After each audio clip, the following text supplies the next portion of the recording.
Olá, povo de Deus, quarta-feira da oitava de Páscoa, 20 de abril de 2022. Nossa reflexão de hoje é a partir de Atos dos Apóstolos 3, de 1 a 10 e Lucas 24, 13 a 35. Naqueles dias, Pedro e João subiram ao templo para a oração das 3 horas da tarde. Então trouxeram um homem coxo de nascença, que costumavam colocar todos os dias na porta do templo chamada Formosa, a fim de que pedisse esmolas aos que entravam.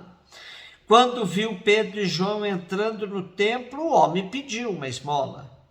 Os dois olharam bem para ele e Pedro disse: "Olha para nós." O homem fitou neles o olhar, esperando receber alguma coisa. Pedro então lhe disse: "Não tenho ouro nem prata, mas o que tenho te dou. Em nome de Jesus Cristo Nazareno, levanta-te e anda."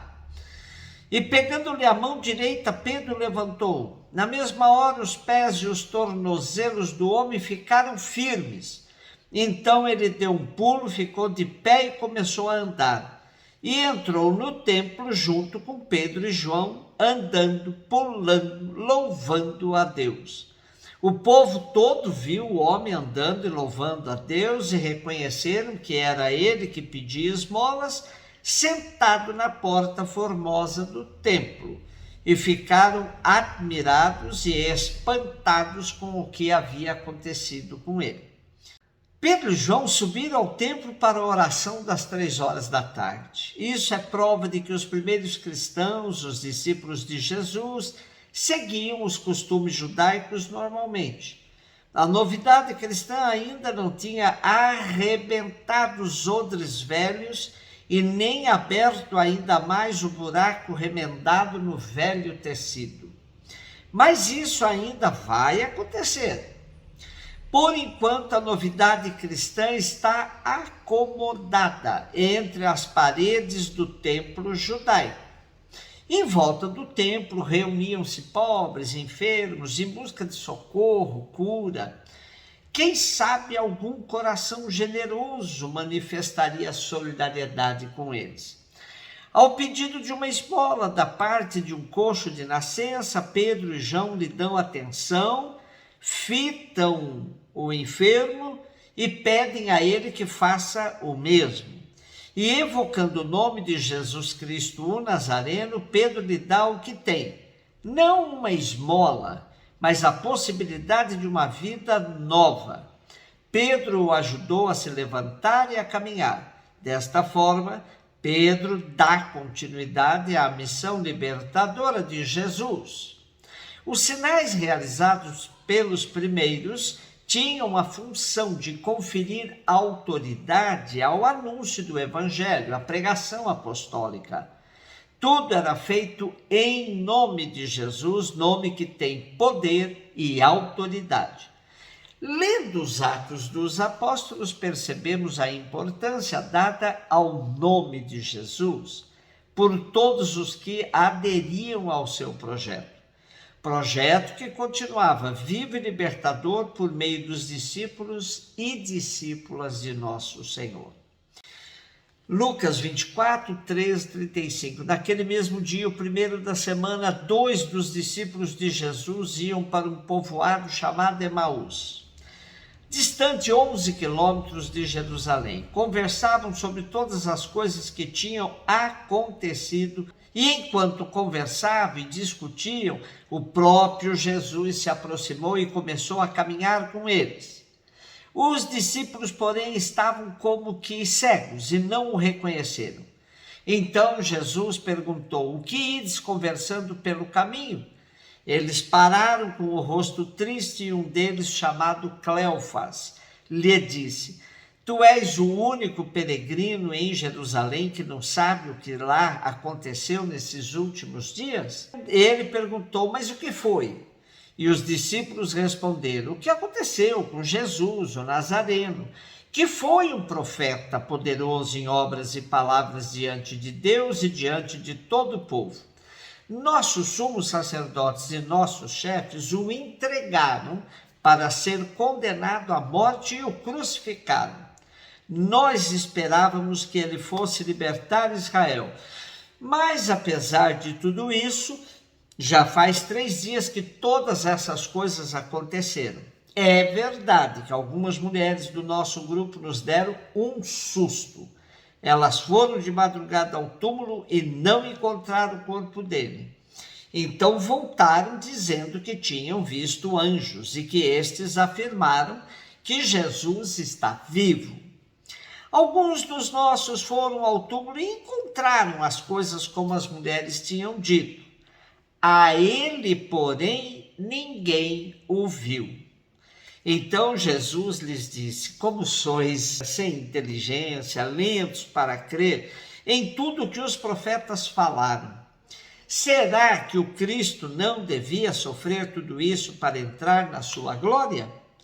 E começando por Moisés, passando pelos profetas, explicava aos discípulos todas as passagens da Escritura que falavam a respeito dele. Quando chegaram perto do povoado para onde iam, Jesus fez de conta que ia mais adiante. Eles, porém, insistiram com Jesus, dizendo: fica conosco, pois já é tarde e a noite vem chegando. Jesus entrou para ficar com eles. Quando se sentou à mesa com eles, tomou o pão, abençoou, partiu e lhes distribuía. Nisso, os olhos dos discípulos se abriram e eles reconheceram Jesus. Jesus, porém, desapareceu da frente deles. Então um disse ao outro: não estava ardendo o nosso coração quando ele nos falava pelo caminho e nos explicava as Escrituras? Naquela mesma hora, eles se levantaram e voltaram para Jerusalém, onde encontraram os 11 reunidos com os outros. E estes confirmaram: realmente o Senhor ressuscitou e apareceu a Simão. Então os dois contaram o que tinha acontecido no caminho e como tinham reconhecido Jesus ao partir o pão. O capítulo 24 de Lucas é uma das páginas mais bonitas e profundas dentre as narrativas do período pós-pascal, conhecida como os discípulos de Emaús. Várias interpretações dão conta de explorar o seu significado para as comunidades primitivas, mas uma delas destaca um itinerário litúrgico, vendo cada movimento do texto como um momento das celebrações comunitárias primitivas. Constata-se um momento penitencial quando os 2 discípulos vão se lamentando pelo caminho, um momento de escuta da palavra, com o próprio Jesus fazendo relação das Escrituras com a sua trajetória, um momento eucarístico, quando Jesus parte o pão, e, por fim, um momento de missão e compromisso, quando os discípulos voltam à comunidade e anunciam tudo o que acontecera com eles.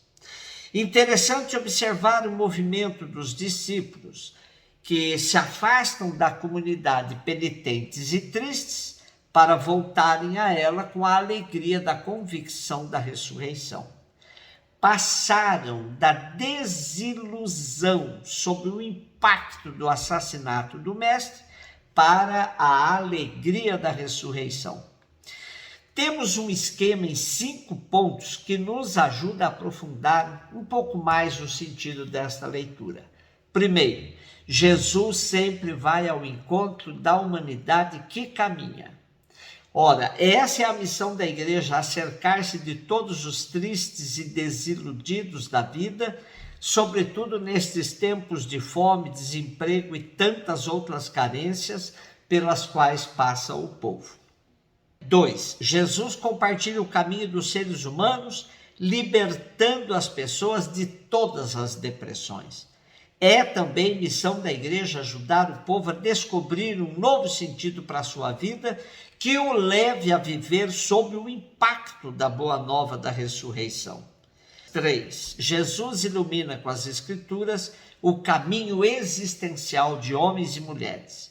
A palavra de Deus é libertadora e não pode ficar aprisionada. Quando bem anunciada, pode provocar verdadeiras e legítimas revoluções. 4. Jesus dá a conhecer-se no partir do pão e na solidariedade com os pobres.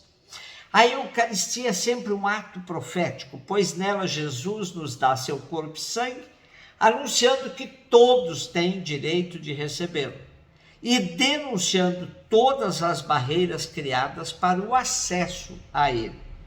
5º e último ponto, Jesus nos leva à missão para o anúncio de sua boa nova libertadora. Somos chamados a uma igreja em saída, discípulos e discípulas que com coragem se põem a caminho de todos os forasteiros que perderam a capacidade de sonhar com um mundo novo. É preciso deixar as sacristias e incensos e ir para as ruas e caminhos onde o povo vive afundado em diversos tipos de lama. Não basta anunciar Jesus dentro dos templos, mas é preciso fazer como ele fez com os discípulos de Emaús, pôr-se a caminho. Um beijo no seu coração.